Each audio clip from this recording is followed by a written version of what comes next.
The number one reason people do not get results in the gym is because they do not train hard enough and they try to make up for it by just doing more. Hey everybody, it's Jason Blaha here, and I thought I would chat with you guys and gals a little bit about this today. So you just see through this video, this is all from the same training week. Me doing about seven, 8 different exercises, and some things you're going to notice. You're going to notice that a lot of these exercises I either stop about 0 reps in reserve, or you see me actually just kind of reach failure. And by reaching failure, I kind of try to do a rep that just doesn't go. The weight just doesn't move. Or you'll notice on the very last rep, it slows down. Now, the biggest mistake that I see people make, they're like, but I do train hard. I do, some force reps sometimes or drop sets. You're doing it on little small exercises, okay? You're not training hard on your big stuff. And your small exercises really should just be to failure for the most part, right? Your curls, your extensions, lateral, stuff like that. Just do them till they stick, okay?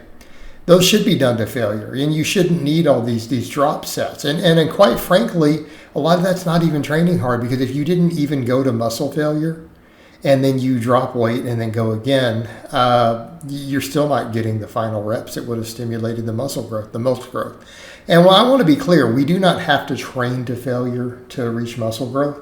But one of the things to think about is when we look at it, when you start getting closer and closer to failure, it is fair to say that every rep that will stimulate a higher amount of growth per rep the closer it gets to failure. In other words, so let's say you're 4 reps from failure, it might stimulate X amount of growth. At 3 reps from failure, that rep might stimulate a hair more growth than the one before did, right? It's not that, as we get to failure, it's just we get closer to growth. It's that every rep, depending on how hard that individual rep was, the level of difficulty or the proximity to the highest threshold muscle fibers simply giving out, the greater the training response. Because as we get close to muscle failure, we have more and more of the upper threshold, the fast twitch fibers, fatiguing. And when those fibers are fatigued and they stop firing, that is when muscle growth happens, when they have had enough mechanical tension applied to them that they cannot contract again. This is where we see muscle growth. And we need to be clear, this becomes more and more true the longer you train. Because one of the things that we've seen in humans over the years, for someone who first starts out, if you're completely sedentary, like let's say you've been in bed for a year and you start walking again, the mere act of walking will build muscle, okay? Your slow twitch fibers that we use to walk around with, when those atrophy, that's from being completely sedentary. But yes, so someone who hasn't walked in 6 months, they're going to gain a massive amount of muscle from walking. Now, the rest of us are like, dude, walking won't do anything. Of course not. And if you can squat 300 pounds for 10 reps, squatting 150 won't do anything either. It's completely useless for muscle growth. Okay, you see where we're going with that? It's all relative to your difficulty level. But as we train novice lifters, their slower twitch and even intermediate fibers do contribute to some of their muscle growth. But the longer that you train, what ends up happening, the slowest twitch fibers have a very small amount of potential muscle growth. Okay? The different intermediate fibers, and we say that there's not just 3, there's like 20 types of fibers. These are general categories, but the further they go up the chain of faster and faster and faster, the more potential they have for muscle growth. And your fastest twitch fibers, those last couple categories of them, do seem to have an unlimited capacity for muscle growth. In other words, they will literally grow for 15 or 20 years. But they also comprise a very small amount of your muscle. This is why the longer we train, the slower we grow. It's not that those fibers quit growing. It's that the slow twitch fibers stop growing within weeks. They just stop. Some of the intermediates, they'll stop growing depending on where they are, 6 months, a year, 3 years, 4 years, 5 years.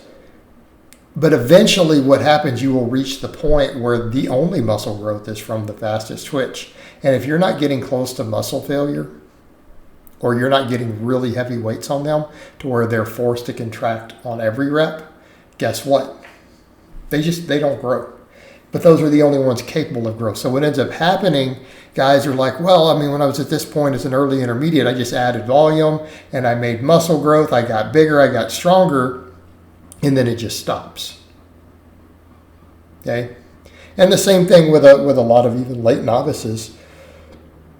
They'll try to just use volume to make up for actually training hard. Okay? And training hard is not, hey, let me just go really slow so that it burns. And I'm not saying slow eccentrics and stuff don't have their place, but if that is your idea of training hard, you're going to have a problem. It really is about progressive overload with challenging sets. In other words, you either need to be adding weight or adding reps with really hard sets that are truly taxing. And hard doesn't mean you got a pump. Hard means that the muscle is unable to fire. Now, does that mean that we cheat and swing and do forced reps with someone helping us lift it? No, because you're not working hard anymore. The muscles are no longer working hard when you do that. Working hard would be, can I maintain strength? Like right there. You saw that? That last rep. That was hard. I couldn't do another one after that. That's a hard set. That's a hard rep. That's what we're talking about. You'll notice that on a bunch of these, we get to one, you'll notice that it gets slower even though I'm trying to move it fast, and then I just can't. It just sticks right at the bottom. And I don't cheat, and people say, but you didn't swing or cheat to try to get the rep. Yeah, because why? The muscle stopped working. I tried to just maintain the same form, and the weight just sticks. It just doesn't move, okay? That's muscle failure. A few of them, things like the bench pressing, because I don't want to get pinned. What did you see? You saw me do a really slow rep to where you knew had I gone for another rep, I would have got pinned. Okay, that's pretty good too. Even that deadlift, you saw me fail. I had failure on that deadlift. I did the 3 reps and I went to pull a 4th and I couldn't fully break it off the floor. The weight just wouldn't move. This is what we're talking about. This is why people are not growing. And if you train hard like this, you only need 5 to 10 sets total per week per muscle. And if you train like that, you're probably not going to get bigger by doing more than that. You probably aren't. If you do, it'll be very minimal. Okay? That is more than sufficient for 95% of people to get as much growth as they're going to get if they're training that hard. So do you see the issue with, well, I'll just do more? Well, it may not work. Look at a lot of the evidence-based guys who try to claim the whole high volume and they train like pussies, and then look how small they are. They don't even have that much muscle. Why? I think the answer is obvious. All right, guys, but that's really all I have to say on that today. I hope it's been informative, and I'll talk to you guys and gals next time.